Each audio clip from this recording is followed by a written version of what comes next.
अरे किशोरी जी, हम गोपियां आज धन्य हो गई। बोले घूंघट के अंदर कोई गोपी नहीं खड़ी हुई है। बोले घूंघट के अंदर तो गोपियों के जो ईश्वर हैं, बोले गोपेश्वर ही इस रूप में पधारे हैं। बोल गोपेश्वर महादेव की। आप वृंदावन जाए तो देखे गोपेश्वर महादेव का मंदिर है, जहाँ भोलेनाथ नारी के रूप में विद्यमान है।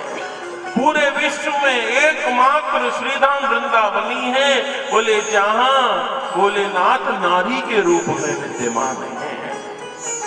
तो महाराज, आज की रात्रि भी अप्राकृतिक है, आज के श्रोता भी अप्राकृतिक हैं। जो है सब आज अप्राकृतिक है। रात्रि के ठीक 12 बजे हुए हैं और भगवान ने अपनी साधन सिद्ध गोपियों को, जिन्हें ये वरदान दिया था कि 1 साल के बाद मैं तुम्हें अपना आनंद प्रदान करूंगा, उन गोपियों को निमंत्रण भेजा है। और किससे निमंत्रण भेजा है? बोले भगवान ने अपनी बंसी को ही भेज दिया है। बंसी क्या है? बोले बंसी हमारे मन का प्रतिनिधित्व करती है। बंसी काय का प्रतिनिधित्व कर रही है? बोले बंसी हमारे मन का प्रतिनिधित्व कर रही है। तो आज अपूर्व भाव से भगवान ने अपने मन को ही भेज दिया है और अपूर्व भाव से जगत मोहिनी बंसी अपना दिव्य निनाद करती हुई चली है। और बंसी मंद मंद गति से जा पहुंची गोपी के पास। अपूर्व भाव से एक गोपी बैठी बैठी क्या कर रही थी? बोले जैसे ही भगवान श्री कृष्ण की दिव्य वंशी का निनाद हुआ है, उस वंशी के निनाद का स्वर जैसे ही ब्रजमंडल की महीन के ऊपर विभूषित हुआ है, वैसे ही गैयाओं के स्तनों से दूध की धारा प्रारंभ हो गई है। और वंशी के निनाद का ये फल हुआ कि गैया दूध देने लगी है, तो गोपी अपनी गैया का दूध काटने लगी है। गोपी बैठी बैठी अपनी गैया का दूध काट रही थी, तभी ये बंसी जा पहुंची। ये गोपी चल, तुझे गोविंद बुला रहे हैं। जैसे ही सुना कि गोविंद बुला रहे हैं, वैसे ही गोपी ने दूध काटना भी बंद कर दिया और जो दूध काढ़ा वो भी जमीन पर फैला दिया है। बंसी ने कहा गोपी तू बावली मालूम होती है, अरे दूध काढ़ना बंद किया ये तो समझ में आया, लेकिन जो दूध काढ़ के काढ़ा बोले तूने वो बंद कर दिया, ठीक है, लेकिन ये काढ़े हुए दूध को तूने जमीन पर क्यों फैला दिया?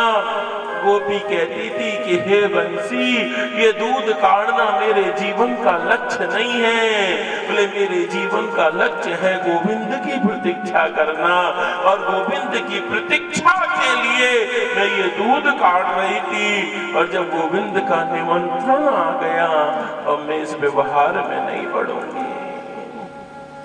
तो गोपी ने दूध काढ़ना भी बंद कर दिया और जो दूध काढ़ा उसे भी फैला दिया है।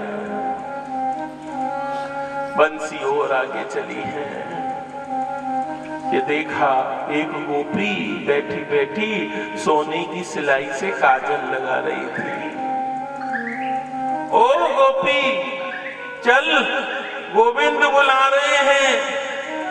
जैसे ही सुना कि गोविंद बुला रहे हैं, काजल लगाना भी बंद कर दिया।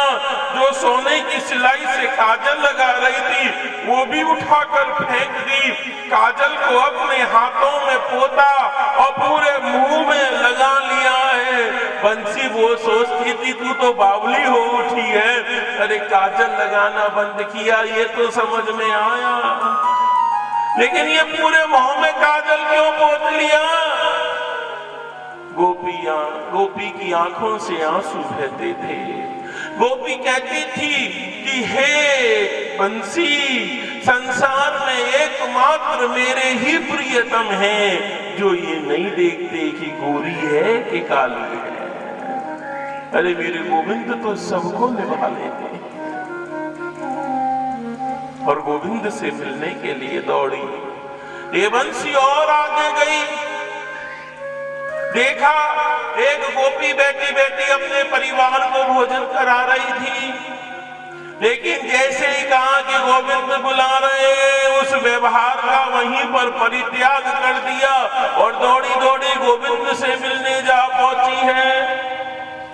अपूर्व भाव से ये वंशी और आगे गई कि देखा कि वो वंशी गोपी अपूर्व भाव से अपने पति और अपनी माता के साथ कक्ष में बैठी हुई थी। जैसे ही बंसी गई कि चल तुझे गोविंद बुला रहे हैं, वो दौड़ी। जैसे ही दौड़ी वैसे ही उसके पति ने उसका हाथ पकड़ लिया। नहीं, मैं तुझे नहीं जाने दूंगा, मेरे साथ तेरा विवाह हुआ है, मेरा तेरे पर अधिकार बनता है। जैसे ही सुना कि अधिकार बनता है, गोपी कहती थी कि तू बिल्कुल ठीक कह रहा है, तू ठीक कहता है, मेरा तेरे साथ विवाह हुआ है, तेरा अधिकार बनता है मेरे ऊपर, तो ले इस शरीर को रख अपने पास। मैं आत्मा से ही गोविंद से मिलने के लिए जा रही हूं। और उसी समय गोपी ने अपने शरीर का त्याग कर दिया है। आपका बहुत स्वागत है, लेकिन भूतागमन कारण क्यों आई हो? आओ, स्वागत तो है, लेकिन मैं तुमसे ये पूछना चाहता हूं कि रात को मेरे पास करने क्या आई हो? महाराज जैसे ही गोपियों ने ये सुना, गोपियों के क्रोध की कोई सीमा ना रह गई। अरे निर्मोही, अरे तेरे बुलाने में से सब छोड़कर हम तेरे पास चली आई, और जब सब छोड़कर आ गई तो तू कह रहा है कि क्या करने आई हो? अरे पति सुतान्वय भातृबांधवा, अपने पति पुत्र स्वजन संबंधियों का त्याग कर आई है, और जब तेरे भरोसे सब छोड़ी आई तो तू पूछ रहा है कि करने क्या आई हो? अरे कृष्ण, ऐसा लगता है कि कहीं तू अपनी औकात तो नहीं भूल गया? हमने कहीं ज्यादा तो तुम्हें सिर पर नहीं बिठा लिया?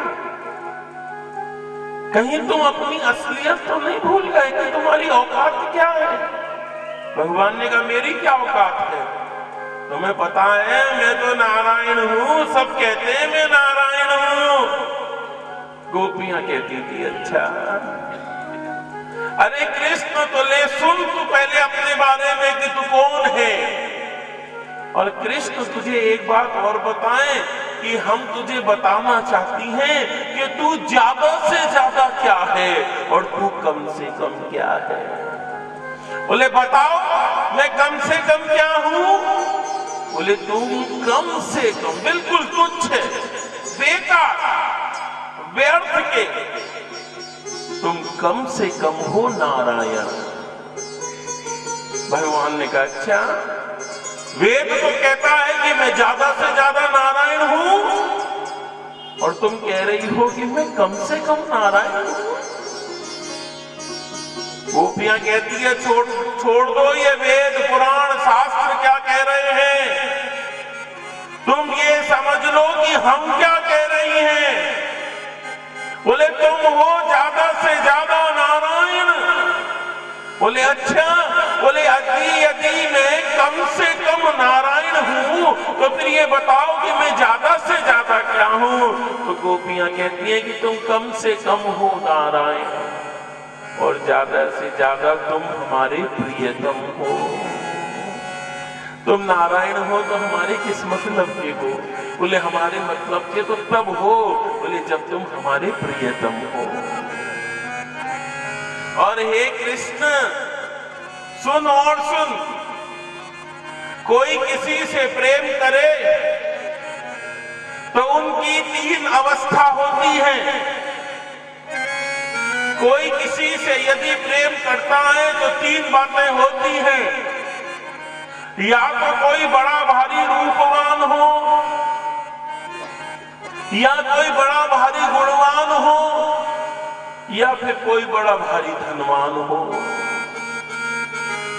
या तो कोई बड़ा भारी रूपवान हो तो तुम 1 नंबर के काले कलूटे हो, तुम कोई प्रेम करने योग्य हो क्या? तुम 1 नंबर के काले कलूटे हो। भगवान बोले मैं कोई काला तोड़ना हूं, मैं तो बड़ा गोरा था, मैं कृष्ण तो वृंदावन में आकर काला हो गया हूं। बोले वृंदावन में आके कैसे काले हो गए? तो भगवान कहते हैं कि सखियन अखियन पुदरिन राखी राख मोए कारो करिडारो। सखियन अखियन पुदरिन राखी राख मोए कारो करिडारो।